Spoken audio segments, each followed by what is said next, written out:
name is Ted Gardner, and I'm an interviewer with the Public Library of Cincinnati and Hamilton County. I'm interviewing Paul Webster today on the 12th of April, 2007 at the main library. And our camera operator today is Dennis Daly, who heads this very, very important project. And in other words, we're saving history, Paul, and you're a part of history, and that's so important for us. So, you said you were born in Pickman, Ohio? Yes, it was. Yeah, a little country town up there north of Dayton. Right. And what, did you go to elementary school and high school there? I went to elementary school there, but I graduated from West Carrollton High School. West Carrollton, oh yeah, fine. So you stayed in pretty much the same territory up there. Did you have siblings, brothers and sisters? Oh yeah, there were 7 in our family. There was 4 girls and 3 boys. How about that? What a wonderful... All that's left is me and my younger sister. Oh, isn't that something? Yeah. Well, you're a survivor in more ways than one. Well, what a great way to grow up, though, with all that kind of a family. So you went through elementary there, and then you went to high school at West Carrollton. Yes. Right? Yes. High school was a good experience for you? Oh, I thought so. Yeah, I enjoyed it, and I was in athletics there, played football and so forth. And yeah, I enjoyed high school. What was the nickname of the? West Carrollton Pirates. The Pirates. Yeah. Well, that's something else I found interesting through interviews and so forth. The nicknames of different schools' athletic teams. It's funny.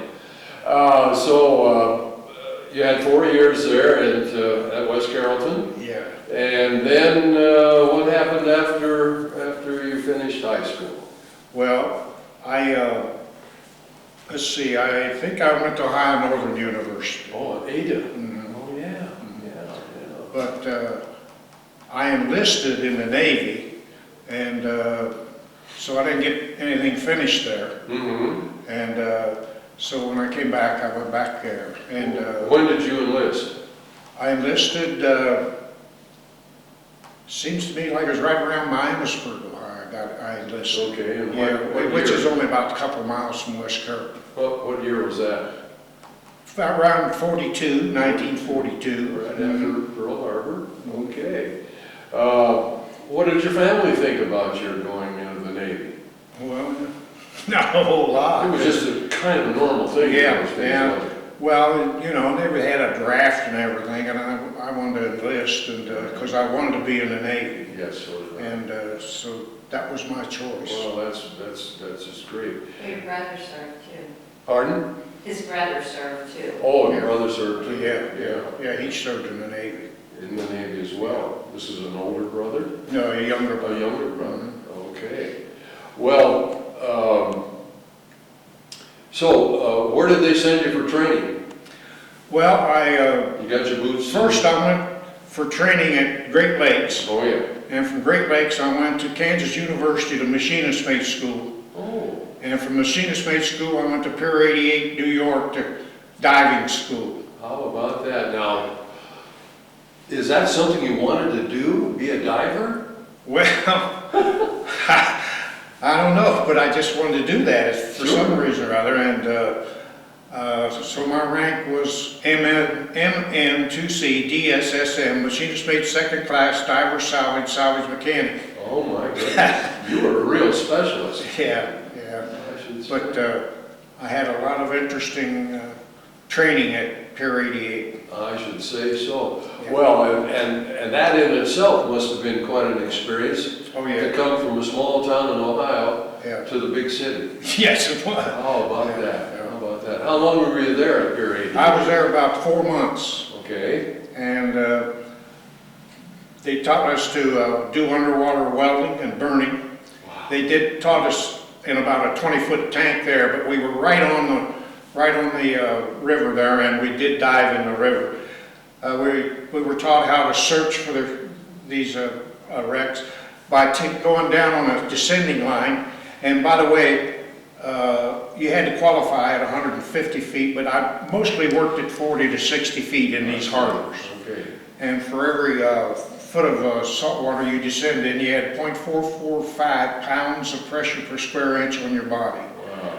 And that a little bit tiring. Sure. But the way we found wrecks, we were taught to find wrecks, was we go down this descending line, let out a 50-foot line, and start walking. Okay. And when the fella caught on something, we follow that back How about and tell them what we think we had. Sure. And that's one process. Then, of course, I did a lot of burning, underwater burning with the torch. One of the dry docks I worked on in Havre had to burn 14-inch square holes. So there was an 18-foot drop in the tide over there. Mm-hmm. And so when the water rushed out, then they put air in closed compartments in an attempt to raise this huge, there were several methods we were taught. They used pontoons, they used lifting craft, and with the lifting craft, you bring the lifting craft over the wreck. Mm-hmm. The diver would take a fire hose and go down underneath and work underneath and put a strap under that wreck. And up to this lifting craft would be a winch on this side and a winch on this side. And as the tide, they would keep tightening this winch as the tide would raise, you see. Raise, yeah. And that's how then they would move this over to an area we called the graveyard, because they were blocking our entrance for our troop supply, where we could supply our troops with supply ships. Sure. They'd move this over to what we called the graveyard, had a place roped off, and just let it resink. Yeah. Let's hold that for a moment. Let's go back. You finished your 4 months at Pier 88. Mm-hmm. Now, was that on the Hudson River or the Hudson. On the Hudson side? Yeah. Okay. Well, you must have had some pretty good liberties there in a big town. Well, yeah, a few. We always look forward to liberty, didn't we? Oh, yeah. Oh, boy. Big time. I have to tell you. And of course, New York was a great fleet city too, you know. But I wasn't too free because my wife was with me at that time. Oh, you were married then? No, not to her. Oh, I see. My first wife who died later of cancer. I understand. And, but I like to get off to go and see her, and we go out to eat. And, Sure. I could go over to the USO and get all kinds of passes to anything I wanted to go to in New York. So how did they accommodate you with a wife? We had an apartment about 3 blocks from the pier. Okay. Yeah. So that was right there, right nearby. Well, that's very interesting. As a matter of fact, you're the first Navy diver I've talked to.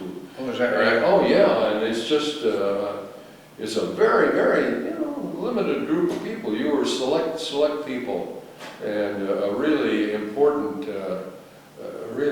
part of the Navy that a lot of people don't know much about. Yes, that's true. I'm sure you've run up against that throughout your lifetime. Well then, okay, so now you're trained and you're ready to go across the big pond. Right. What did they take you across on? You wouldn't believe this, but this is true. I'll try. Went over on the Queen Mary Oh my gosh. and came back on the Queen Mary. No kidding. That's correct. Now that Queen Mary, she could carry up to what, 20,000, 25,000? Thousands and thousands of troops on there. Of course. Yeah. Oh, and she was a fast ship too. Yeah. Because I remember reading, of course, that the Queen Mary hardly ever had any escort. Yeah. Because she went so fast. She was so fast, she could outrun those subs. Yeah. Yeah. And she zigzagged. Oh yeah, zigzag course all Across when we went across. And she tied up very close to the diving school. I'm sure, right there, the big pier, of course. I think it was Pier 92 and we was at Pier 88. Yeah, right there in the neighborhood. Well, that must have been an exceptional experience in itself, going across a ship like that with so many soldiers and sailors aboard and everything. You didn't encounter any submarines or anything like that? No, nothing. Now, this would be in what, 43? Yeah, about 43. 43, okay, so it was still dicey over there because, you know, in 43, you know, we lost that Murmansk run, you know, of the convoys. Oh, yeah. When they came close to Norway, of course, the U-boats could come out of those fjords, you know, and they were near, so that was tough. Well, okay, so where did you disembark? Le Havre, France. We went directly to France. Well, no, Queen, yeah. No, I don't Went think to so. England first. The Queen Mary tied up, and then they had truck transportation to move us to Le Havre. Oh, Because I that's see. where we were based to do our diving. I see. Mhm. Well, did you go across the water, or did you go under the tunnel, across the channel? Yeah, I went across the channel. Okay, on the water, yeah. Maybe. Then got into trucks and took us to where we I were see, going. yeah. Well, let's see, in 43, no, I was trying to figure out what was happening in Le Havre when you got there. Well, what had happened was they got kicked out of that harbor the Germans were kicked out of there. Right, And when they got rid of them, they dumped anything they could find into the harbor to keep from bringing our supply ships in to supply our troops. right, And our job was to clear that harbor. I see. Until we got that harbor cleared, they used, I call them ducks, that would run on the land or. DUKW designation. Yeah. And that's how they were, just one right after the other. They couldn't get inside here because this was an opening here. Yeah. We were in there trying to clear that. How long did it take you to get that clearing done? It took us at least 2 or 3 months to clear that out. So you were diving a lot. Well, there were 4 divers to a crew. Oh, okay. And we had several crews. Okay. And nobody was allowed to touch lines, the diving lines, but a qualified diver. Correct. And we had 4. So I did my turns alternately, you see. But I did an awful lot of searching. Mm-hmm. And I did an awful lot of underwater burning. At 14-inch square hole, go from one compartment to the other on that long dry dock. How long would they keep you? A lot of it depends on how deep you were working. Okay. Because I mentioned every foot of salt water you descend in, you got 445 pounds per square inch. Right. Well, I was only in the harbor there, I was only working between 40 and 60 feet, About 6 pounds. depending on the time. Yeah. And so I was able to stay down 2, 3, maybe 4 hours, but Oh, you really? hardly ever 4 hours. I Right. mean, you'd come up tired, Sure. working under that pressure. Sure. So another diver would get dressed and go down. Now, even though you were buoyed by the water itself, you had on this very, very heavy equipment, your lead shoes and your big helmet. Yeah. How did it feel to have all that stuff on? Well, getting to the ladder to get in the water, you had a lot of weight to handle. Oh my. And of course, they helped you get to the ladder. When you went down to the ladder and you got your feet in the water, and when you finally get down in the water pressure would equalize with the air pressure inside the suit, and it would just kind of lift off your shoulders. Sure. But you're right about a lot of weight. That belt that they put around you Mm-hmm. to bring it up over the breastplate on this side and on this side to help balance this helmet. Yeah. I only weighed 142 pounds, but Good. when I got in the water, I was close to 300. Wow.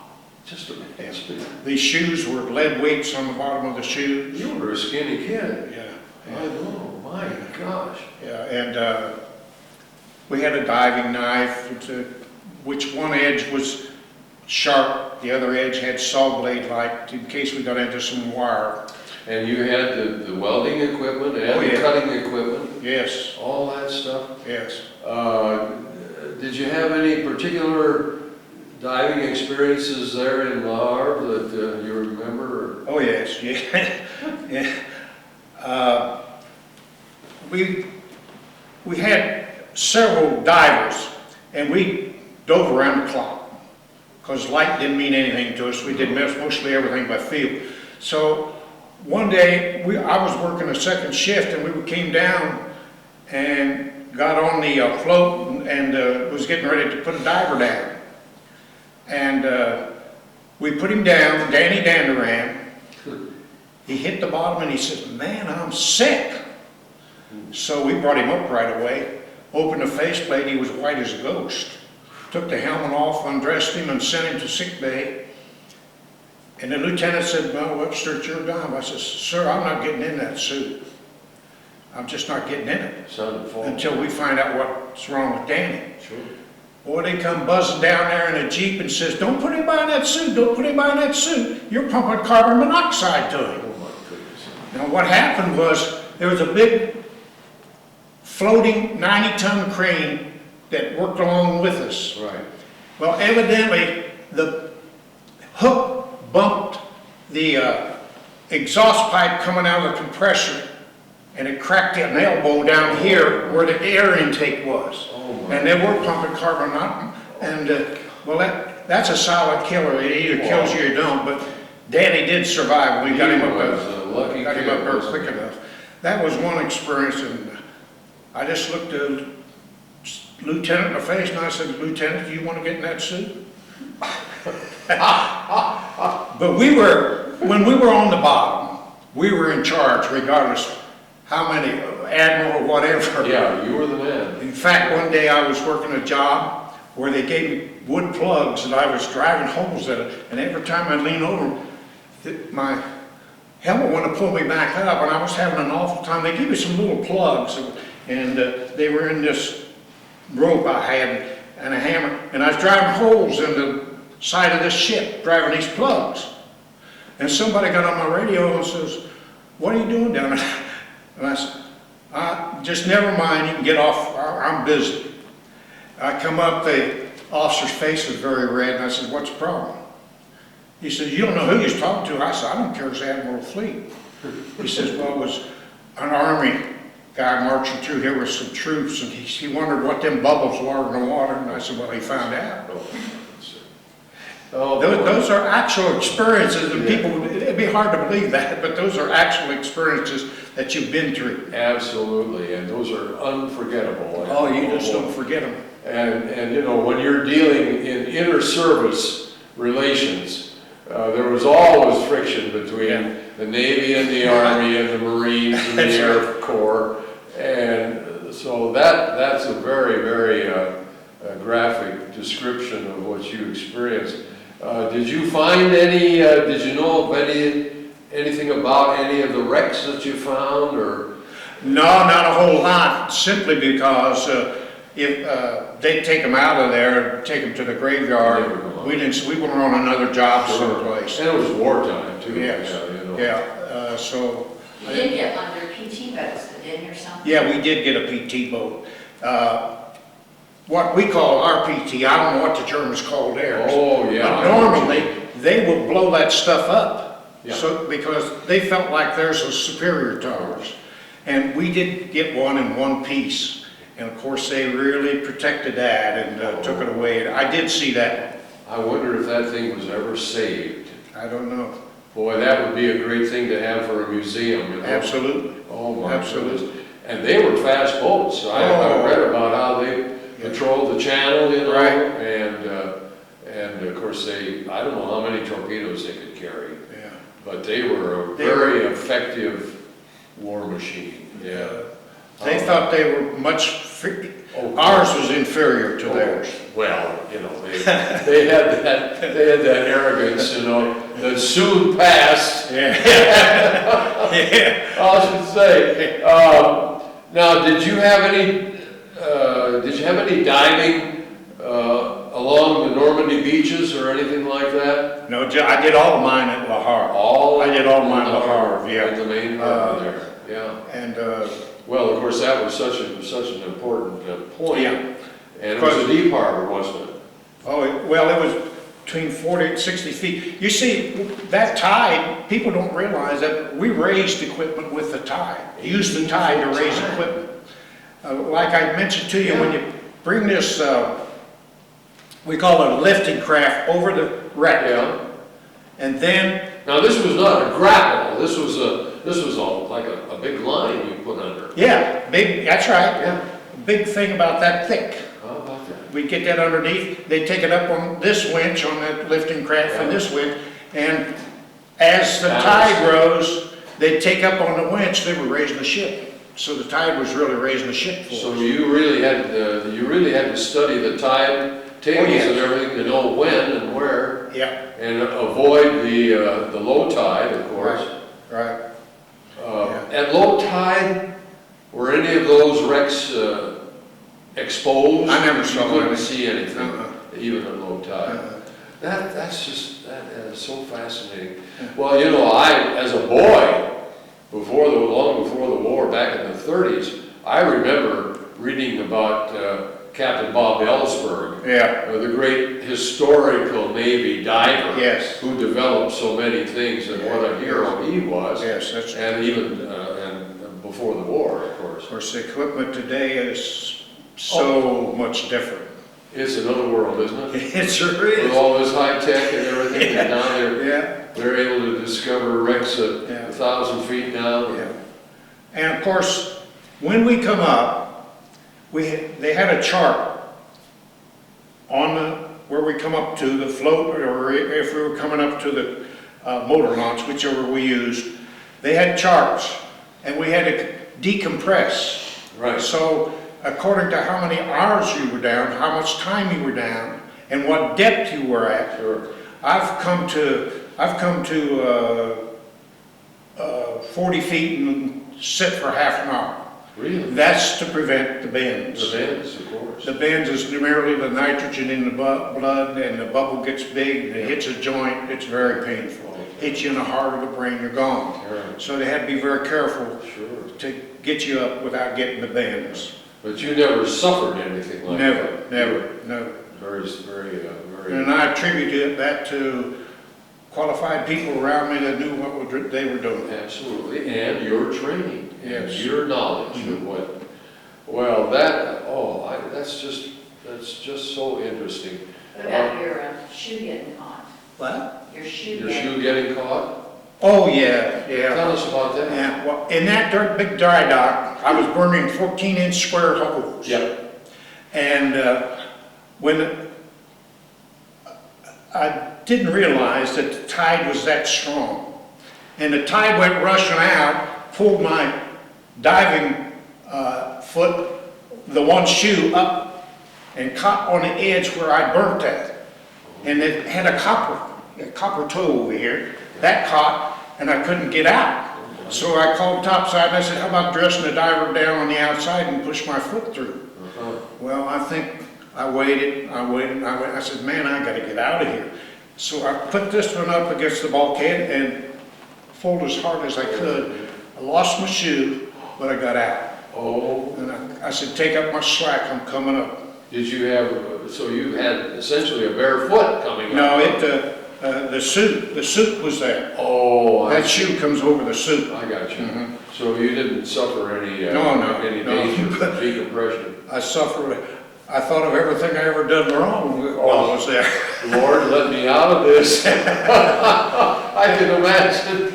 Oh my goodness sakes. Tell me about the rats. Huh? The rats. What'd you say?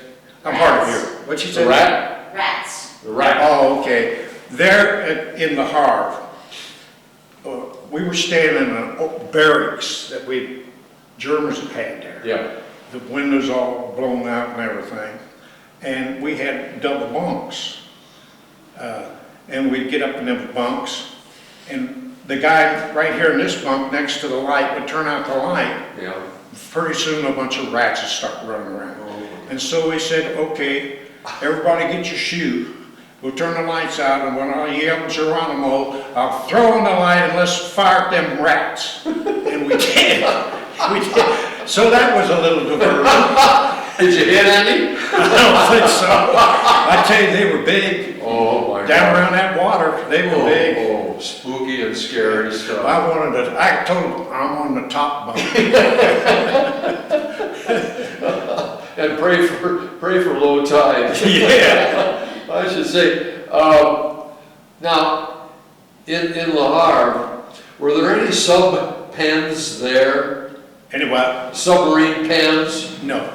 No. They were farther up the Yeah, there was coast, I think. someplace Yeah. I wasn't there. Yeah, okay. So you didn't encounter any sunken U-boats or anything like that? No. Well, and as you say, once they got that ship that you found, that wreck, that they got her up, Right. then she was, They hooked on, went on out to this opening here where nobody got in there but us. Yeah. Because they didn't want any ships. They take it over here and they had a place roped off, a big place. And they called that the graveyard and they just let them dump there. All they were trying to do hurriedly Sure. is to get this opened up. So supply ships, because a lot of those ducks that was carrying the material for these people sunk. Oh, yeah. We raised some of those. oh, you did? Mhm. Oh, you got something? They had a hook right in the middle. Uh-huh. And this big crane was a 90-ton floating crane. Wow. Look, we'd take the hook down Yeah. and all we had to do was put it in and they'd lift it right up Isn't that something? and sit it right up. There was a huge platform, way bigger than this room. Oh, yeah. And then just sit them ducks right there. Sure. I don't know whether the material they were carrying they could use or not, I don't know. Oh, isn't that something? Did you ever encounter any skeletons or human No. bodies or anything No. like that? I got to do a lot of underwater welding and burning because that was my expertise. And I was very thankful for that because sharks and those type of things are afraid of the flame under there. Oh, yes. And was- I felt I had extra protection. I should say so. Yeah, I should say so, especially with that torch. Yeah. That would be pretty scary. But what a lot of people don't understand, you cannot use acetylene underwater. Oh, you can? No, it'll back up and blow up the tank. Oh. So we were using hydrogen, oxygen, and air. Oh, I see. And the one formed a bubble around the flame, Uh-huh. see? Isn't that And interesting? that's the way we could burn underwater. Sure. Now, you had different thicknesses of Yes, steel. yes. The time that I was burning, I was only burning about that thick. Yeah. But some of the places on that ship, is like you say, Yeah, were pretty thick. sure. And, but where I was burning, I don't know where the other divers were burning, because that was a long thing, Yes. what they ran into, but I didn't run into anything that bad. How many did you have in your unit? Well, my unit, we only had about 16 divers. That would be 4, 4, and 4. And four, the 4 on the crew. And that's all we had there with us. I see. But they kept us going around the clock. There was a 8-hour shift here, 8-hour shift here, 8-hour shift here, right around the clock. And you just had to get the rest when you could. Of course, of course. But most of the time, I was lucky I got to rest at night and fight them rats. That was comical. It really was comical. It must have been very funny. You look back on things like that. And the Navy, I'll tell you, there's nothing like the Navy and the characters that were in it. Oh, right. Oh, my God. Gosh, I had, one guy was a racetrack driver, but he wasn't a diver. Yeah. He was on the top side. And like you say, you run into all kinds of people from all walks of life. I know it. And the Navy, of course, always had the reputation of being, had a hot dice game going or something like that. Yes, you're right. And, Yeah, when I went over on the Queen Bear, man, there was shooting crap all over that ship. Soldiers, sailors. Sure. And I looked at him and I says, man, you're gonna go home broke. He says, I don't know whether I'm going home or not, so I don't really care. Oh, yeah. That was their answer, so I didn't ask no more. No. Did you make Any particular friends or buddies? Oh yeah, I still remember Cletus Tote, and I remember Danny Danderand, and they were two of the four in my crew, and for the life of me, can't remember the fourth guy. Did you, have you had any reunions? Yeah, Cletus came to see me. And where did he live? He lived in Texas or someplace. Okay, it He sounds came like to a see Texas me. name. Yeah, but that's been a long time ago. I don't know whether he's still alive. I don't know why. Well, it's interesting because, you know, the latest statistic I've seen is that we're dying at about 3,000 a day. That's correct. I read that. 3,000. I read that in the paper. Yeah. And that's awful fast. There are about 3.5 million World War II veterans left. But the chart on the wall is going up like that. Yeah. Well, so you were, how long were you in the Navy? 3 years and 9 days. 3 years and 9 days. Yeah. And you got your points. Yeah, I got my points. That saved me from going to the Pacific. I was mentioning to that gentleman there that when he brought me back from diving over there, I was at Pier 88, and I had enough points. They could only keep me 3 more months. Mm-hmm. So what they did with me was sent me to Minneapolis, Minnesota, to an air base, and let me burn up airplanes, old airplanes, with that burning torch, you know. We learned that on top, we learned that on the bottom. Sure. So I was glad to hear the point system come in, because I had to put in those 3 months Yes. to get enough points to get out. To be separate. Because I was scheduled, they were going to send me to the Pacific. Oh, yeah. Well, then, of course, the end of the war came along. They dropped the bombs, and thank goodness that happened. Saved millions of lives to do that. And it was a terrible thing for the enemy, but it saved a lot of enemy lives too if we'd had to go and invade the home islands of Japan. I know I was ashore at that time, and I was thinking about having to go across the Pacific again, but then that took place. Well, so you came back on the Queen Mary. Yes, I did. Where did you leave from? You left from England to come back to the States? Someplace in England, yes, yes. Yeah. And of course, like I said, she tied up about. I was at 88. She was tying up around 92, somewhere in there. Very cool. And so that brought me pretty close to my base. Well, I should say so. Well, that was great. And of course, the attitude aboard ship coming back was a lot different than going over, I would think. More joyful. Boy, more joyful and a lot of celebration.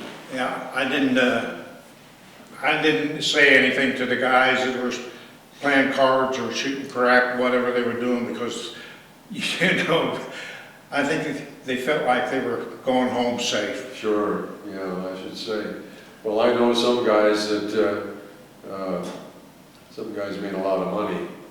They were real, almost professional gamblers. Yeah. And other guys that got sucked into those games got taken right down to their socks, you know, like just terrible. Well,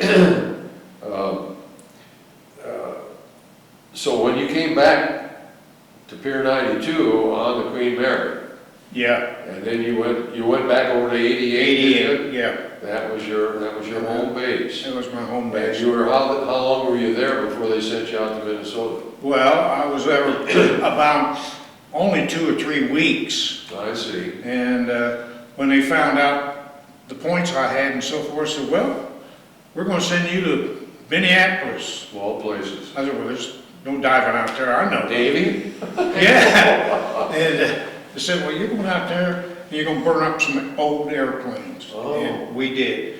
And you know, I had the diving helmet on my uniform. Yes. You get in line for chow out there, and them guys say, what is that? What is that? Sure. Because they were all flyers and stuff, you know? Of course. Flatlanders too. Yeah. And I said, that's a diving helmet. well, there's no, you ain't diving here. I said, no, I'm burning up paragliding. How about that? Do you remember some of the types of planes that you burned up? I didn't know one plane from the next. You haven't had recognition, air recognition, did you? Yeah. You didn't have to have that. Yeah. Well, that's very interesting because we have a wonderful place out here at Claremont County Airport called the Tri-State Warbird Museum. Have you ever heard of it? No. Oh my goodness, you ought to know about that, Paul. You'd love it. It's a place where World War II airplanes that are found are rebuilt, restored, and not only just restored to look at, but restored to fly. Oh my goodness. Oh, and it's a wonderful place. You would love it. You'd love to see it too, Inez. It's a beautiful place out at the Claremont County Airport. It's called the Warbird Museum. Well, we'll have to see. Been there about 4 years, and they have a Billy Mitchell B-25 bomber out there that's completely rebuilt, a P-51 Mustang, which was the most effective fighter plane in the European theater. You know, just a tremendous airplane. They've got a Stearman biplane trainer out there. They have several low-wing trainers, primary trainers as they call the Texan. And they're working on an F-4U Corsair right now that was found in the jungles of northern Australia. And they brought that thing back in 10,000 pieces. And it's been worked on now for over 2 years. It'll be another year and a half before they finally get her back together again at a cost of about $1 million. Oh my goodness. That is a very impressive place. You would love to. They're open on Wednesday afternoons and Saturday afternoons. Wednesday afternoon? Wednesday afternoons and Saturday afternoon. afternoons. And you just drive across the river and out Route 32, and you'll see the signs that point to the Claremont County Airport. And I recommend you go out there. You'll see some of those planes. Well, anyway, we'll have to do that. yeah. So there you were back in, that just knocks me out. You're back in Minneapolis and tearing these old planes apart. How long were you there? Just the 3 months? Just the length of time that I had enough points to discharge me. Yeah. Where were you separated? Well, I had to go back to Pier 88 first. And then I can't even remember. I was so happy to get out, but I know I can remember practically running out of Pier 88. And my wife, as I say, was up at an apartment. Now, did she stay there all the time? No, she went back home, but I called her when I got back, and she came back. Of course. And I suppose you traveled by train? Yes. Yeah. Yes. Yeah, and when in the summer in them trains back in those days, you open the window and I have on white sailor uniform. Oh my God. I was black when I got there. Of course. I know it. No air conditioning in those. No. Oh, those were exceptional experiences. But I bet you ran out of that Pier 88 about as fast as I could get out. with your sea bag and Yeah. your white hat cocked over one ear and everything. I know what it's like.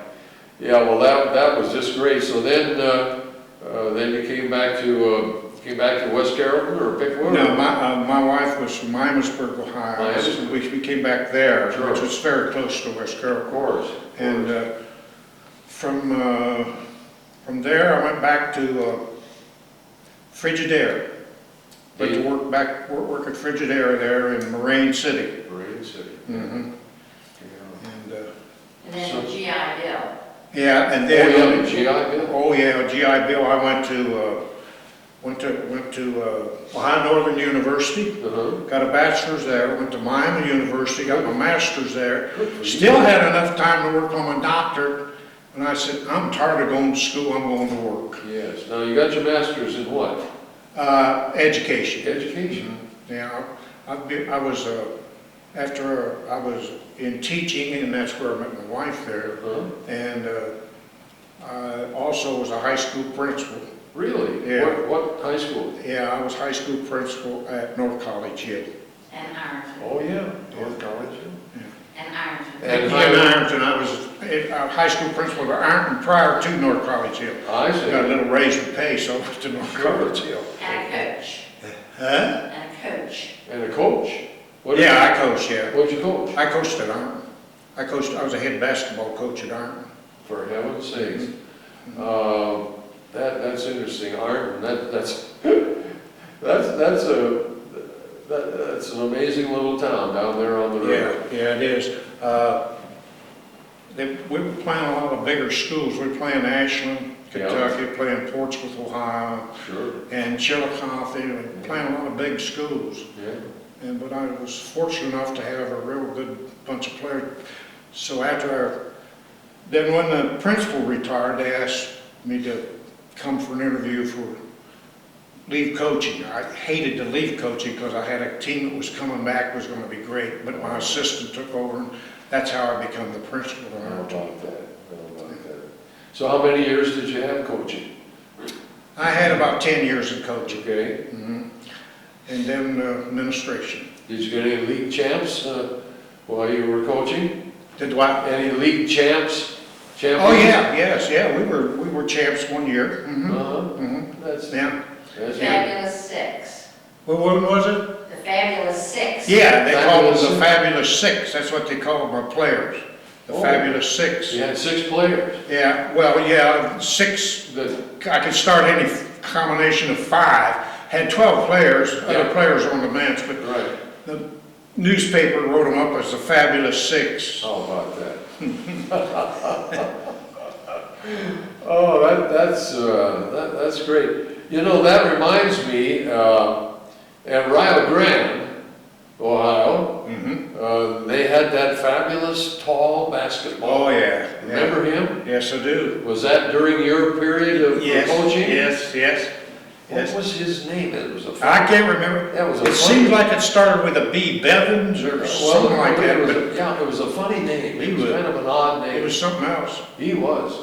Yeah, I'll think of it after we're gone, I'll think of it. But, because I came to, my wife and I came to Cincinnati in ¡55. And so I guess it was in the early 60s when he was prominent at Rio Grande. And, but that part of the state has always fascinated me because it was river people, it was country people, and just wonderful people. Yeah, yes. Great American citizens, proud of their country and so forth. And the GI Bill was one of the best things they ever did because most of those guys lived through the Depression. Absolutely. Would not have gotten the education. That's exactly right, Inez. That truly was a marvelous program. I benefited from that too. But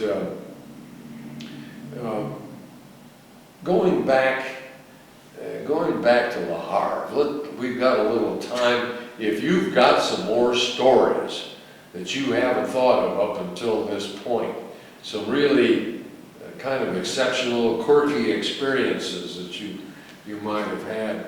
I can just imagine you're down there in the mud and the That's muck, right.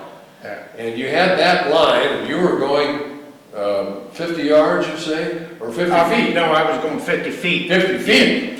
So you had a 50 feet radius, Yes. and you'd hit something. Yeah, that's how we searched for what we were looking for. I don't know, well, I'm sure you remember, you've seen horses tied up and they have a big weight. Yes. Well, that was on the bottom of this descending line we would go down. Gotcha. And we would hook in, put a clove hitch around this bottom and walk out there and start walking. And when that would catch on something, we would go back to see what it was. Sure. One time I felt something and I said, I'm getting out of here. It felt like a round nose or something like that. And I said, I don't think we need to move this. I'm moving on. And I did. I thought I really had a hold of something there. Maybe a torpedo or something. Yeah. Oh boy. I said, forget it. I don't blame you. They didn't need that anyway. No way. That's not bothering anything. Oh, that is so interesting. I've never heard about that process. I've heard about, read about diving, but the salvage process, that's just fascinating. I just think you were a very brave man, very brave young, and I think about you at 142 pounds. That was it. A skinny kid. I was the same way in high school, and boy, and resilient. And the Navy recognized that in you. You had those qualities. Well, I don't know what, I think you said I was brave, but I think I was just a young, foolish kid that didn't know what he was doing. Well, I think we were all that way, sure. Yeah. It was all new experiences, and what the heck? We didn't know enough to be scared. Really didn't. No, that's just... Really didn't. But it was interesting, very interesting. Well, what I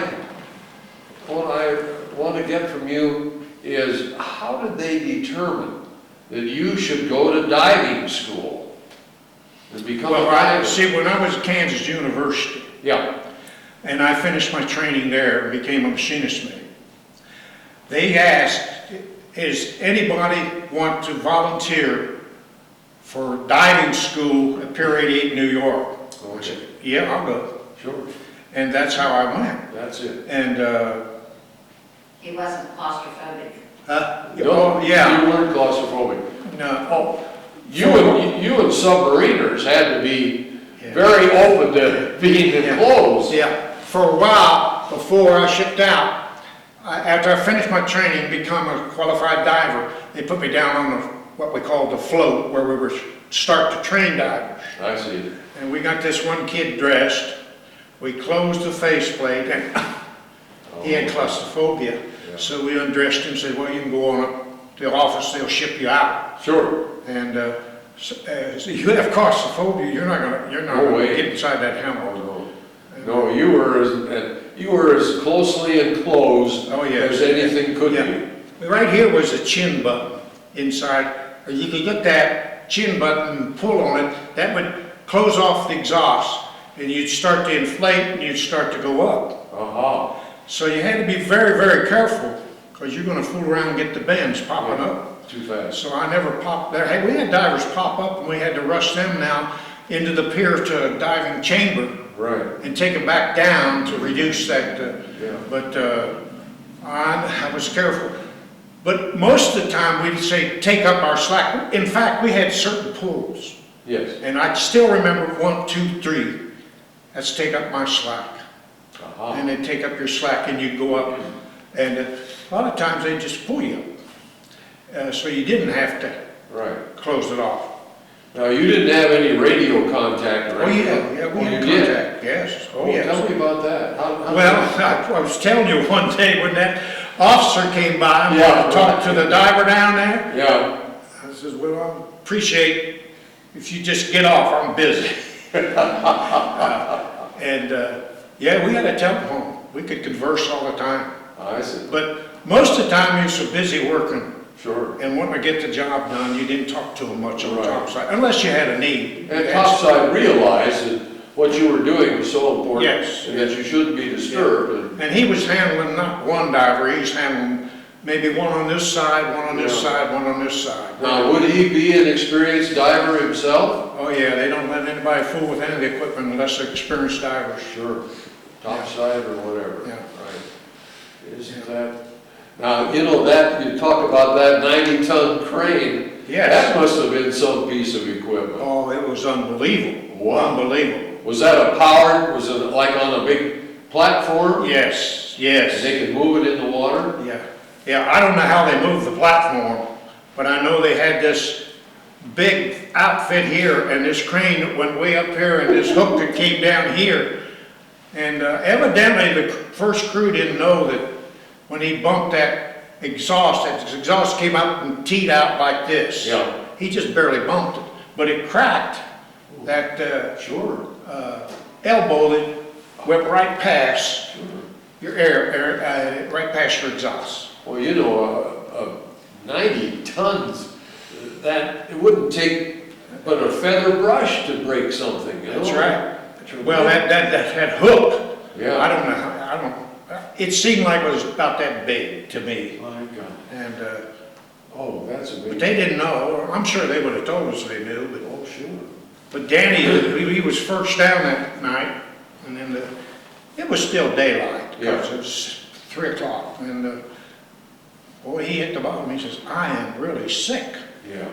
We brought him up and opened that faceplate, and he's white as a ghost. Yeah. They put him in a Jeep and sent him up to sick bay, and they rushed back down there, and that guy hit them Jeep brakes. I thought he was going to come off, and he said, "Don't put anybody down in that suit." Yeah.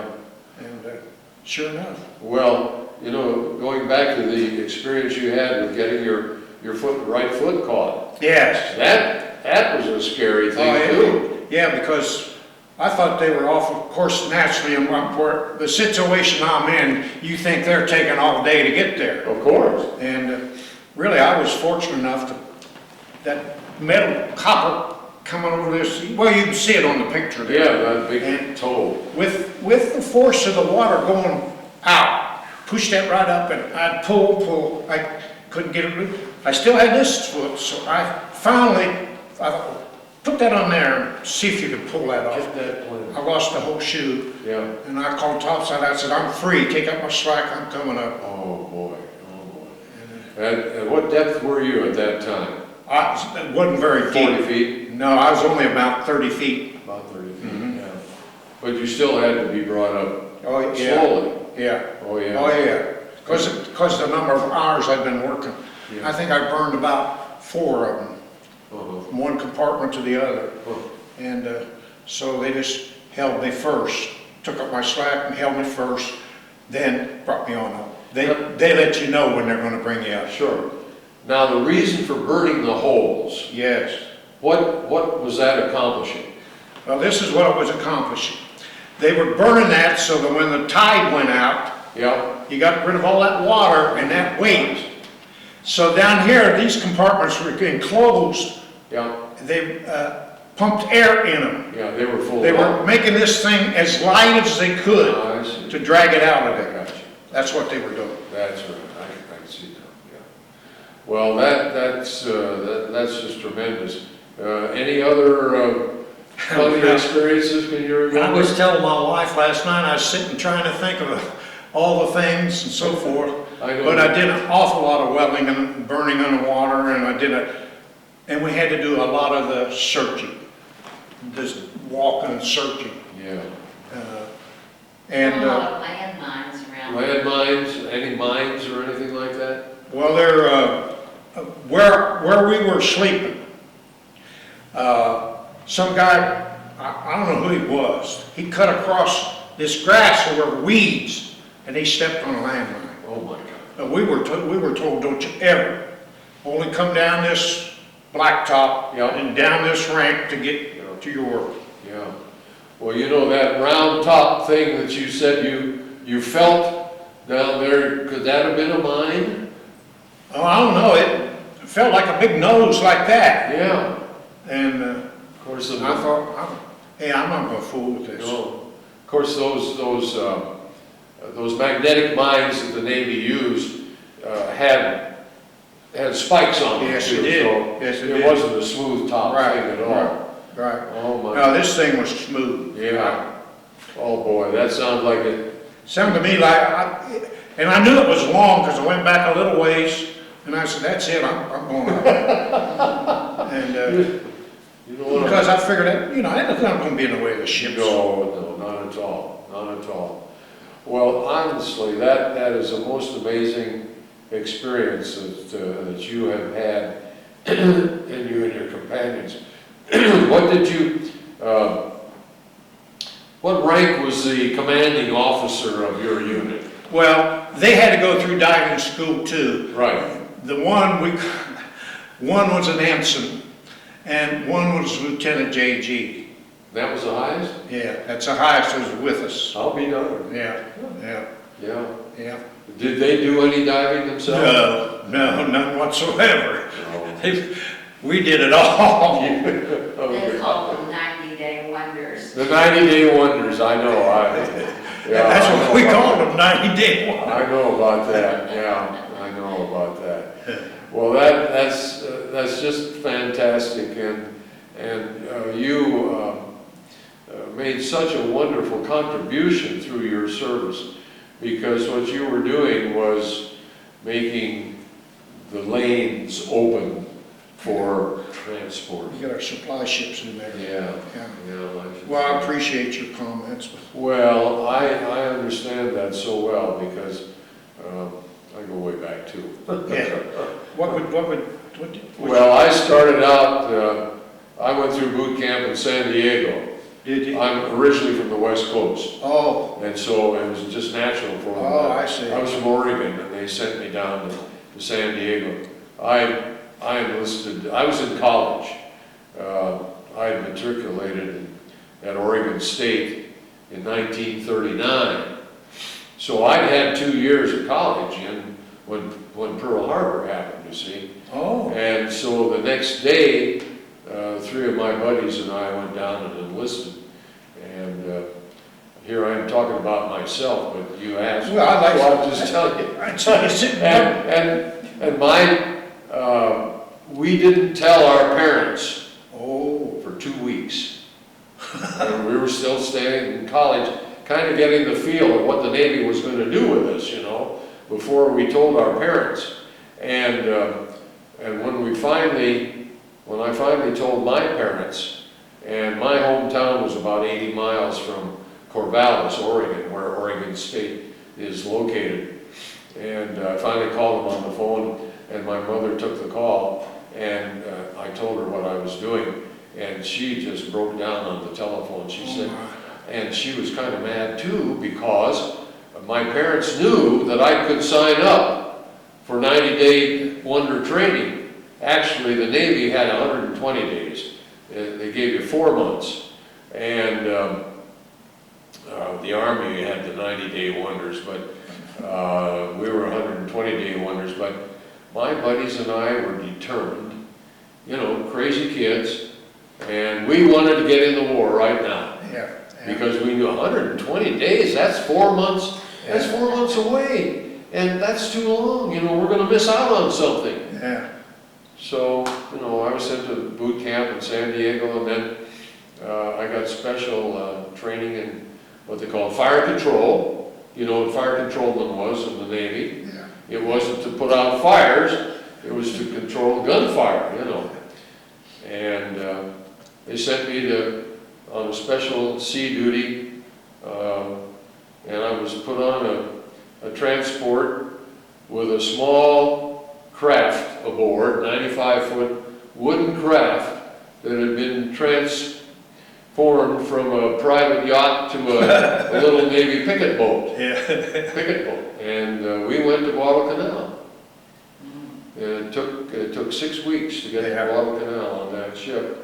And that was in the days when we were losing everything. You know, the Japanese, we had lost at Pearl Harbor, we had lost at the Battle of the Coral Sea in the South Pacific. I spent all my time in the South Pacific.